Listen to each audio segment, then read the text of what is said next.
Hello, this is your host Todd Lewis of the Praise of Folly podcast. Today is episode 51 of the Casual Stream. Don't forget to like, share, and subscribe and hit the notification bell. Don't forget to follow me on Twitter, Telegram, and Facebook, as well as support me on Subscribestar, Buy Me a Coffee, and Locals. And check out my new Substack. And today, of course, I dropped a new essay, a guest essay written by Logos about the recent Matt McManus speech or debate. So today's discussion will be about knowledge and justification. So before we dive right into this, hello Minoan, hello Cyber Ninja Zero. So today is the anniversary of Sir Arthur Conan Doyle, which is interesting because he's going to figure quite a lot in this. There's a few key concepts of reasoning and deduction that Doyle introduces with Sherlock Holmes, which bear being explained quoted in length. From a study in Scarlet, I have already explained to you that what is out of the common is usually a guide rather than a hindrance in solving a problem of this sort. The grand thing is to be able to reason backwards. That is a very useful accomplishment and a very easy one, but people do not practice it much. In the everyday affairs of life, it is more useful to reason forwards, and so the other comes to be neglected. There are 50 who can reason synthetically for one who reasons analytically. I confess that I do not quite follow you. I hardly expected that you would. Let me see if I can make it clear. Most people, if you describe a train of events to them, will tell you what the result would be. They can put those events together in their minds and argue from them that something will come to pass. There are a few people, however, who, if you told them a result, would be able to evolve from their own inner consciousness what the steps were which led up to that result. This power is what I mean when I talk of reasoning backwards or analytically. So, firstly, let's just say here, Sherlock Holmes talks about the ability to reason forwards, which many people possess, and the ability to reason backwards, which far fewer possess. The sign of the four. You will not apply my precept, he said, shaking his head. How often have I said to you that when you have eliminated the impossible, whatever remains, however improbable, must be the truth? That's an important one, which I'll come to later. The dancing men. So it would seem, said Holmes. Perhaps you can account also for the bullet which has so obviously struck the edge of the window. He had turned suddenly, and his long, thin finger was pointing to a hole which had been drilled right through the lower window sash, about an inch above the bottom. By George, cried the inspector. However did you see that? Because I looked for it. Wonderful, said the conductor. You are certainly right, sir. Then a third shot has been fired, and therefore a third person must have been present. But who could that have been? And how could he have got away? And lastly, the silver blaze. See the value of imagination, said Holmes. It is the one quality which Gregory lacks. We imagine what might have happened, acted upon the supposition, and found ourselves justified. Let us proceed. So recently, as of late last year and earlier this year, I started rewatching the very excellent Jeremy Brett ITV production of Sherlock Holmes. And specifically, I was struck by the Silver Blaze episode and the Dancing Men episode, which they did a very good job of representing, but specifically the idea of expecting to find a thing and then finding it. And then also imagining a chain of events and then looking for confirming evidence that said chain of events actually occurred. And it struck me as well that I reread the study in Scarlet, where Sherlock Holmes actually outlines his entire theory of knowledge, his theory of investigation and reasoning. And it struck me how I've been applying that most of my life. So sometime in high school, I read the entire Sherlock Holmes corpus, the 4 novels and all of the short stories, one summer. It was one of the best summers I ever had. It was really fun reading all of Sherlock Holmes. But coming back to some of these key stories that elucidate his reasoning, I don't really think I fully appreciated how much he's influenced how I tackle these issues. So few men have had as much influence on my reasoning powers as Sir Arthur Conan Doyle. I've been applying the tools of deduction my entire life, and my recent musings on the 20th century and Wall Street and much more have been downstream product of this. So, for example, when I first heard about the Wall Street-Soviet connection from Kerry Bolton, I think he was being interviewed by Richard Spencer in one of his alt-right podcasts. I was at first incredulous. I mean, how could this be so? But of course, the arguments Kerry Bolton made, and then he pointed to Sutton, and the arguments Sutton made were extremely compelling and convincing. And then you remember what Holmes says, that when you've eliminated the impossible, whatever remains, however improbable, must be the truth. And most people just refuse to do this. If you were to show most people the evidence accumulated by Anthony Sutton and Kerry Bolton and others to indicate that there was a Wall Street Soviet connection, they just will refuse to accept it, even though by right of logic and reason they must. So it's the other aspect that makes this hard, which Doyle doesn't really get into, is the idea of the person himself, his own prejudices and values and his own biases, which would blind him to applying this principle completely. That's not to say that a man can't overcome these biases to implement this rule, but it's difficult and needs to be taken for granted. As well as his Sherlock Holmes's statement, because I looked for it, referring to the third bullet in The Dancing Man. Again, a lot of the intuitions that finally have led to some of the videos over the last year that you guys have been watching have been the result of me looking for things, to quote Sherlock Holmes, that were out of the ordinary, that didn't fit, or that could fit the explanation of those things that were out of the ordinary. So for example, I have an IRL friend who's fond of saying the limitations of science are that when it collects data points to then fit on a line, it then throws out the other points which they can't make to fit, which they argue are just, noise. But of course, we're beginning to realize as we investigate science further that it's not just noise. And I jokingly tell him, well, I take all those points that they threw out and then accept them as pointing to something significant, and then trying to build a new counter model with those points that they threw out. The main impetus for today's program was a recent IRL conversation I had about justified beliefs. There's a kind of person who argues pedantically that any belief you hold must be the conclusion of a correctly structured syllogism. While it is true that many truths must be justified in this way, it is not the case that all must be this way. For example, knowledge gained from experience or knowledge gained through insight. For the purposes of this talk, I will say that justified in the term justified belief is the process of using a proof, logical, mathematical, or geometric, to come to a conclusion. So you've proven the conclusion, and then warrant is a belief one has reason to hold, but without the logical proof. It is not a belief which is the conclusion to a sound argument. Experimental and intuitional knowledge are subjective. By subjective, I do not mean relative, but immanent to the subject, and is therefore incommunicable to another in any one-to-one basis. In the same way that you would communicate a syllogistic argument from yourself to someone else, with very little being lost in translation, this wouldn't be the case with experimental or intuitional knowledge. We have at least three ways to come to a conclusion: reasoning forward, synthetically, that's Sherlock Holmes, and then reasoning backwards, analytically, and then inside. Synthetic and analytic would fall into the category of justified knowledge. You can make some sort of a proof, whereas an intuition and experience falls in the category of warrant. You have reason to believe, but it's not the result of some proof. For the purposes of this talk, intuition refers to the power or faculty of attaining direct knowledge or cogitation without rational thought and inference. So in this case, an intuition is you just see the answer without having to reason towards it. You can skip the intervening reasoning steps. And you may not be able to explain to someone else how or why you do that. Experience, then, is knowledge that you learn from doing something. So imagine two woodsmen. Both are equally skilled, but one has an intuition or a sixth sense that he can feel that someone is watching him. Maybe the hair on the back of his head stands up, back of his neck stands up, or something else, or maybe like Han Solo, he has a bad feeling about this. The idea being that in the woods, if someone's watching you, it's likely a predatory ambush animal or another hunter/outdoorsman. And of course, with a skilled ambush predator, whether human or animal, then the idea is you won't see them. Their goal is not to be seen. But is there some other way you can sense their presence?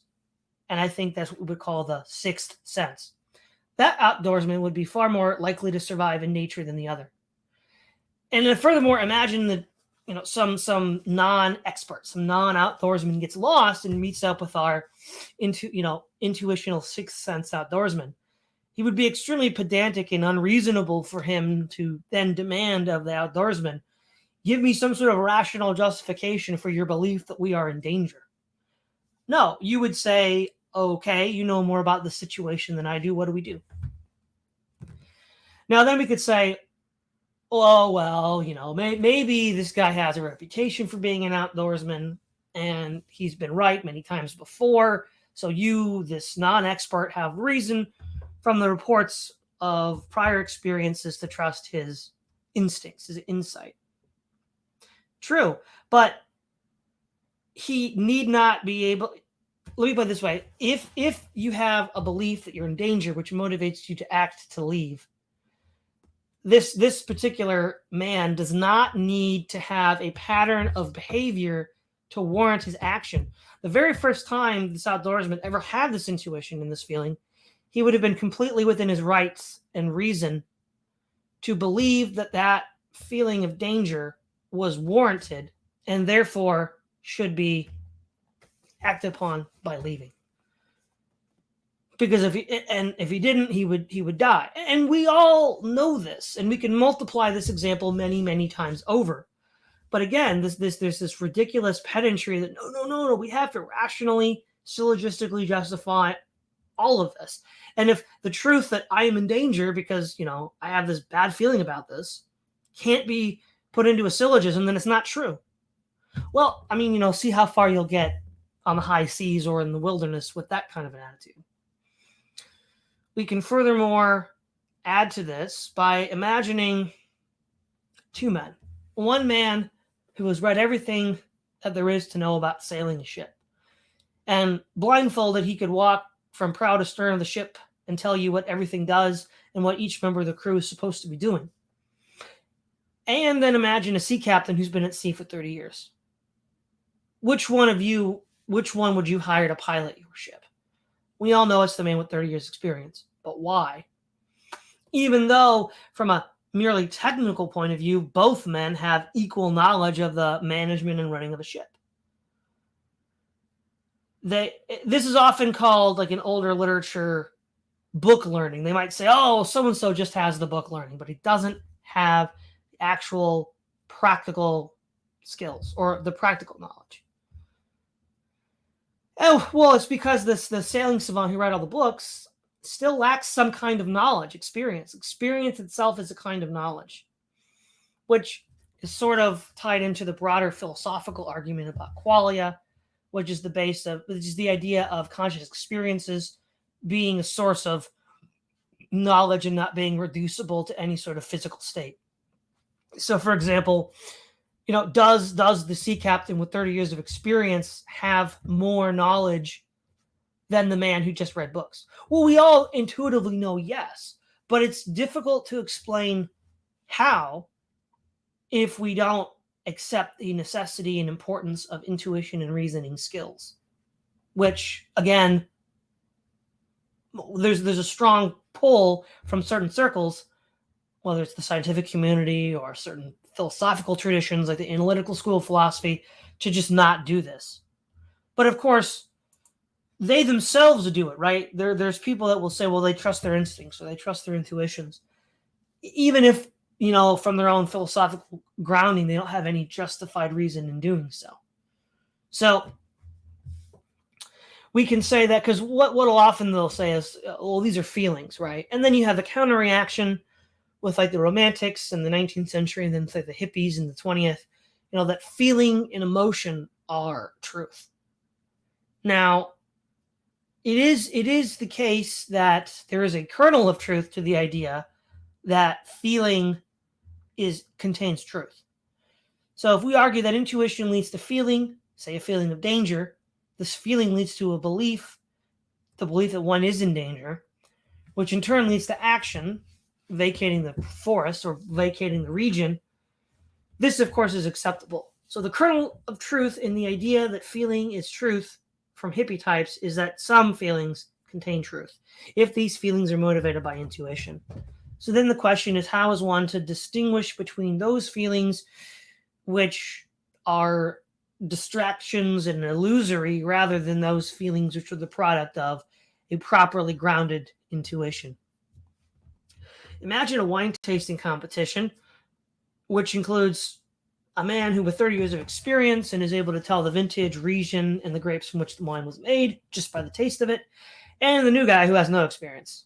Both navigate by feeling, the feeling of taste. Both of them are tasting the same wine, but they're coming to very radically different conclusions from tasting that wine. But the former has a far more cultivated sense of feeling and discriminating between subtle feelings. The latter is unable to do so and is easily confused. In this case, the woodsman is analogous to the master wine taster, and the hippie to the greenhorn.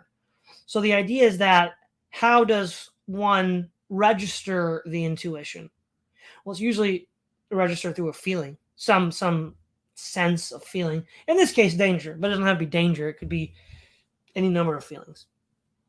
And then, of course, one of the ways that you cultivate a taste, if you will, or the sense is by experience and seeing what the results are of acting on one set of feelings versus another set of feelings. You don't always have to do that. Some people are just better able to just hit the ground running. Others take more time. But again, that's just how it goes. So what does this mean for knowledge? Well, I mean, there's a lot of things here. So first of all, what's so frustrating about modern man, especially with regards to all the antisocial pathological behaviors of modernity, because we have, if in Conan Doyle's day, the idea of reasoning backwards, or i.e. analytically, was very rarely practiced. It's even more so now.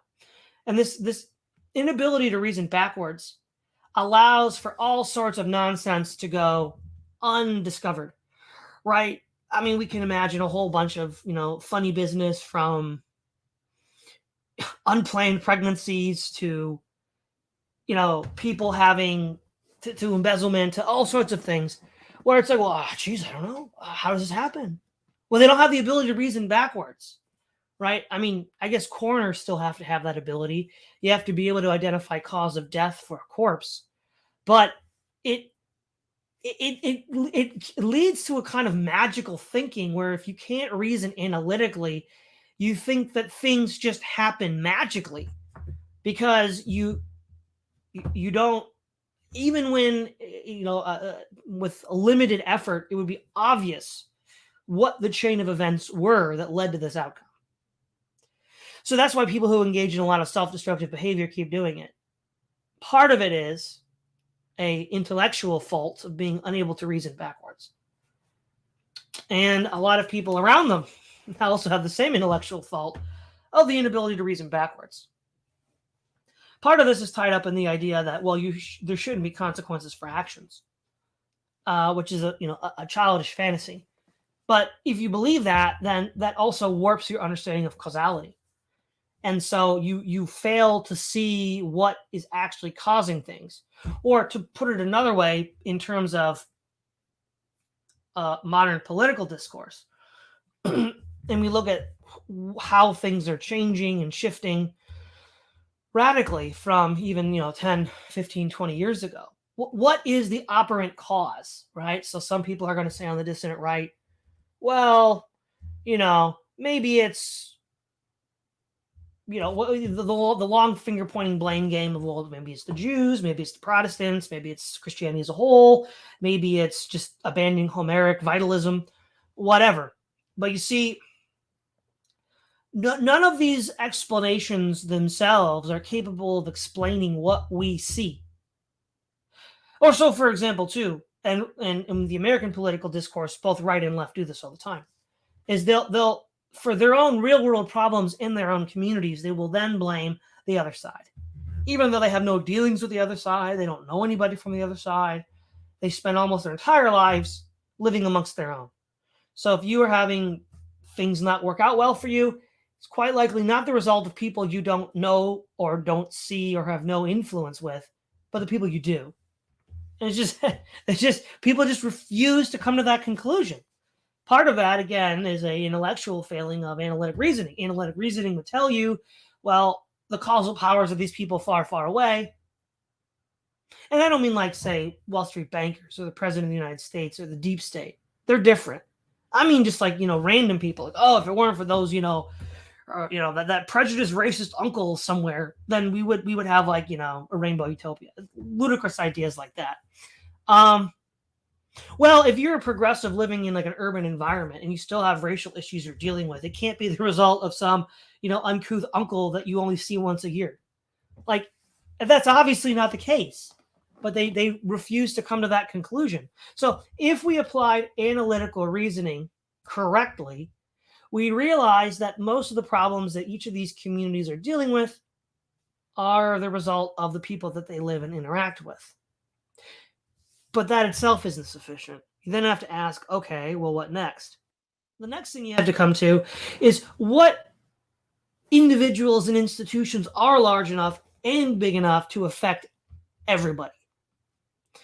Well, the government, financial interests, and then it's also very interesting that when you come to that conclusion, you then realize that many of the dysfunctions in these communities are the same kind of dysfunctions, just manifesting in different ways based on the community values and prejudices. So analytical reasoning tells us that it's basically all Wall Street's fault, basically, and the US deep state. So the neocons get their fair share of blame too.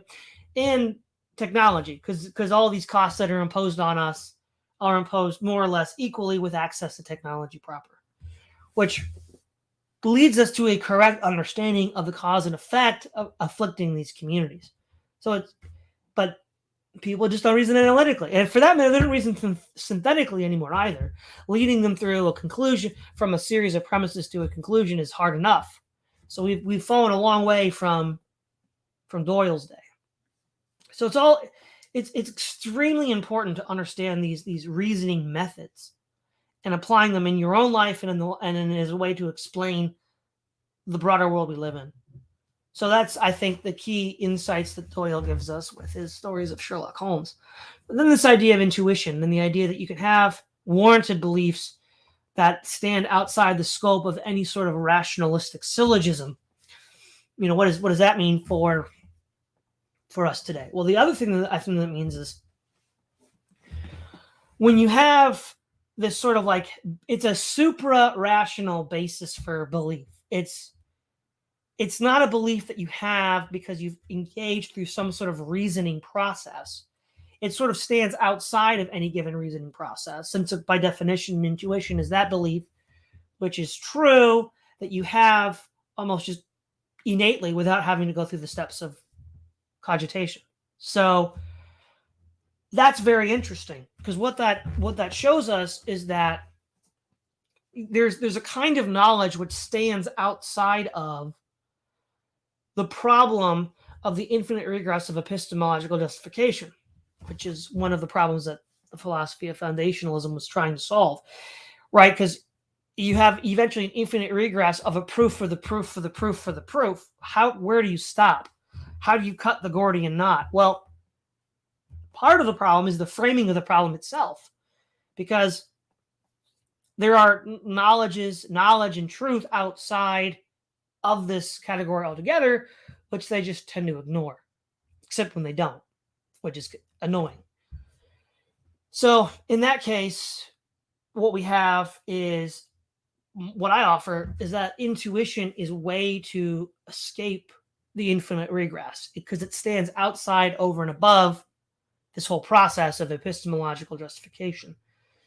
And the way that the Christian cuts this Gordian knot is that, per Romans 1:19-21, which I'll bring up here. This is from the New King James Version. Because what may be known of God is manifest in them, for God has shown it to them. For since the creation of the world, his invisible attributes are clearly seen, being understood by the things that are made, even his eternal power, God and Godhead, so that they are without excuse.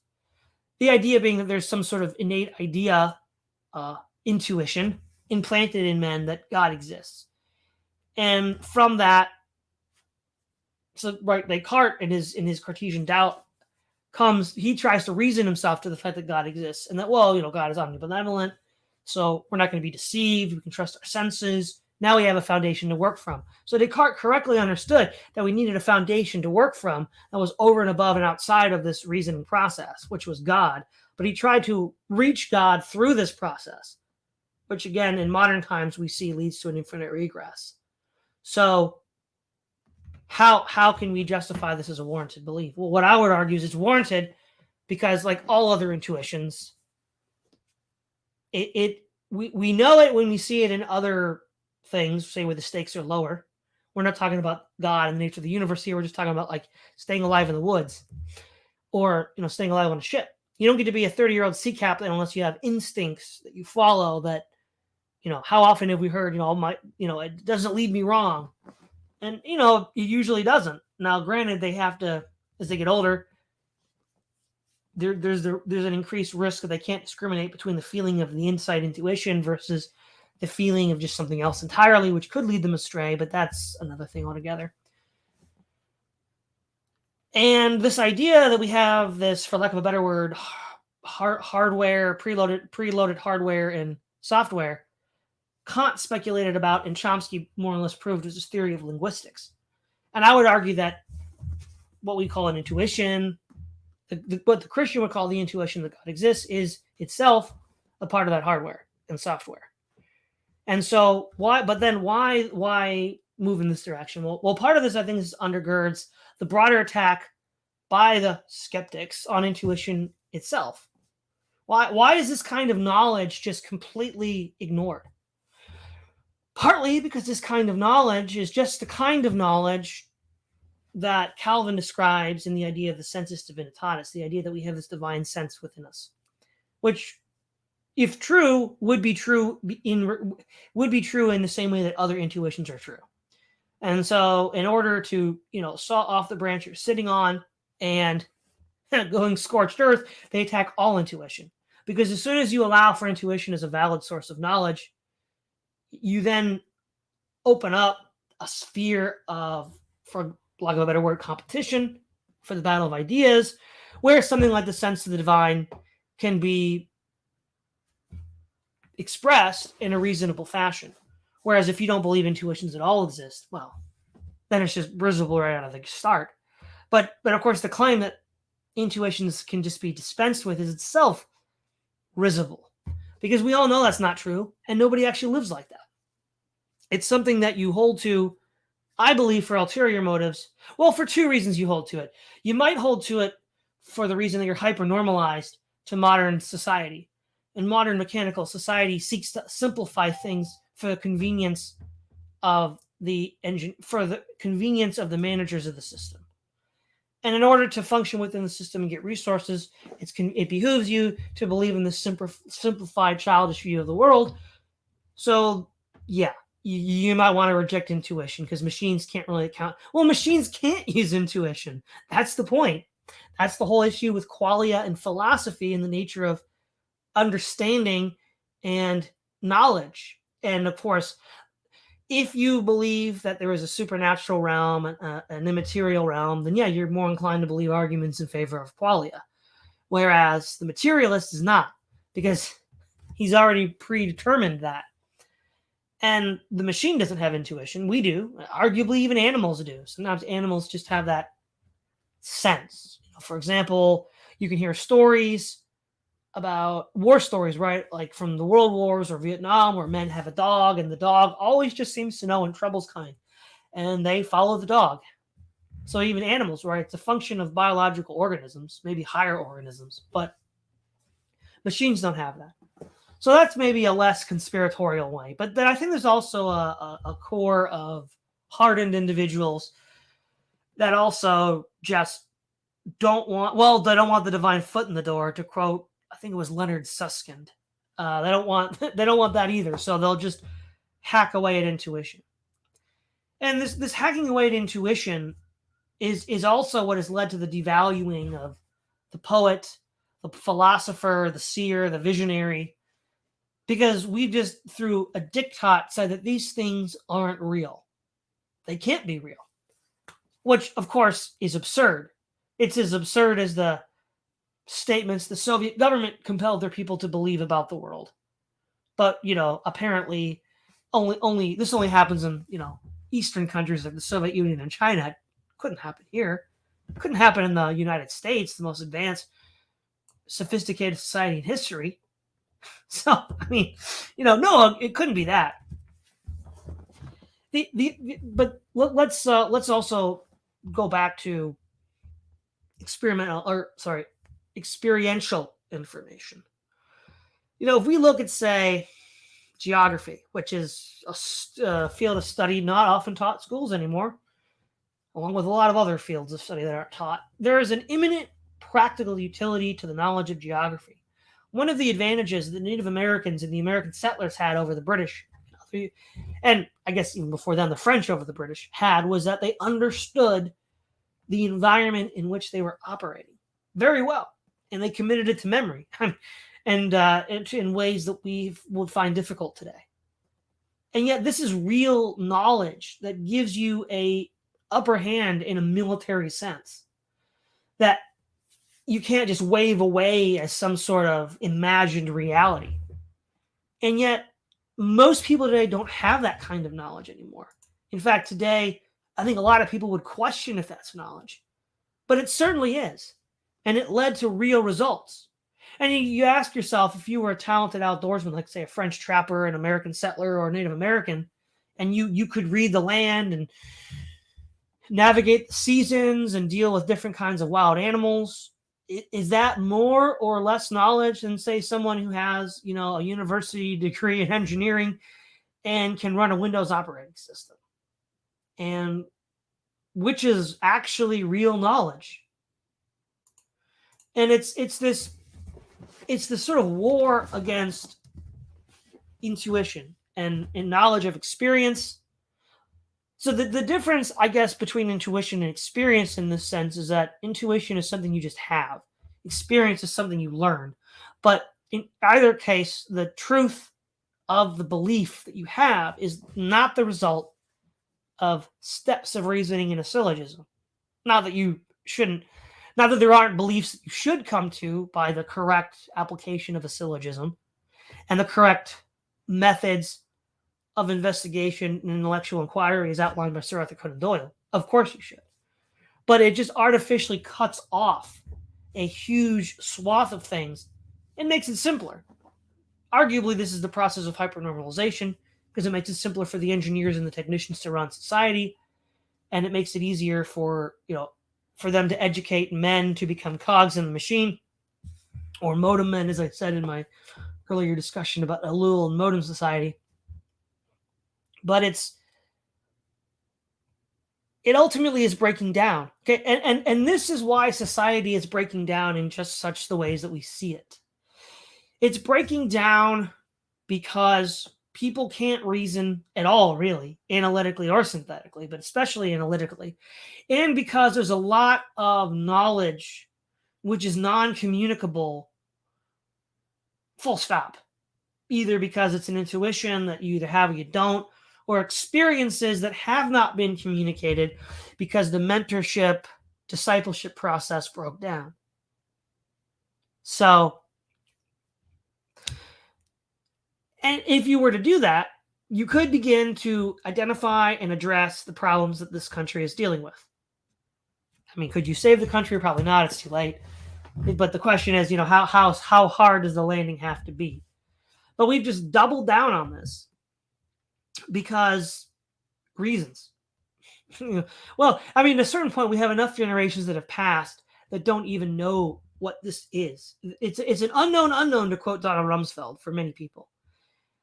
And what prevents many people from changing this, revising this, is the idea that, well, they're hyper-normalized and that it's just, easier to dispense with intuitions so you don't have to deal with the thorny issue of the sense of God. So, for example, if certain beliefs, which are themselves actually the product of intuition or experience, are not true or false, they're just nothing based on this interpretation of knowledge, then nobody can be right or wrong in the issue of morality. It kind of absolves you of any sort of responsibility. It's like, well, it's a thing we're talking about, but it can't be proven to be true or false. It's like, well, there you go. I mean, there you go. Now, somebody might object and say, well, why should I trust the sense of the divine in people and stop arguing against the idea of God? Well, it's like having a bunch of people in the woods arguing against the woodsman. He has the intuition that you're in danger, and you're frankly not qualified to challenge his opinion because he's still alive, living in the woods under far more difficult situations than you've ever had to live through, which is itself proof and evidence of the veracity or the veridical nature of his belief. I would argue that we have been living in a very, quote, safe environment in the womb of the machine currently, but that will change as society fragments and breaks apart. But in the same way that these correct intuitions have kept the woodsman alive and are evidence enough that you should believe what he says, and frankly, unless you're another woodsman just with similar training and similar insights, you would not be qualified to even contend with him. We've tried to found some sort of focal point from which to reason outside of the reasoning process to escape the infinite regress, and it's failed. The thing that we got rid of that held it all together was God. And then by getting rid of God and trying to find some ersatz replacement to ground reasoning, it failed. That would be the equivalent of somebody ignoring the woodsman's advice and dying. So I would argue that we already do have the receipts in, and that it just doesn't work. And that from that alone, those the correct intuition that Paul speaks of in Romans 1 ought to be assumed. Because if you don't assume it, you end up with this. So to briefly summarize, read Conan Doyle. Sherlock Holmes is a wonderful set of stories, and he has an excellent way of explaining correct reasoning processes. Reasoning can be done forward, that's synthetic, backwards, analytic, or beliefs rather can be arrived at that way, or thirdly, through intuition and experience.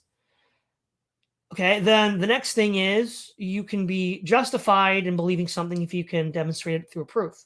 You have warrant to believe something if it's those set of true beliefs that are the result of experience and or insight. The latter is immanent to the subject and generally not communicable in a one-to-one way in the same way that the proof is communicable. And we mentioned to illustrate the point, we imagine the skilled woodsman, one without the insight, one with it. The one with it will be more likely to survive.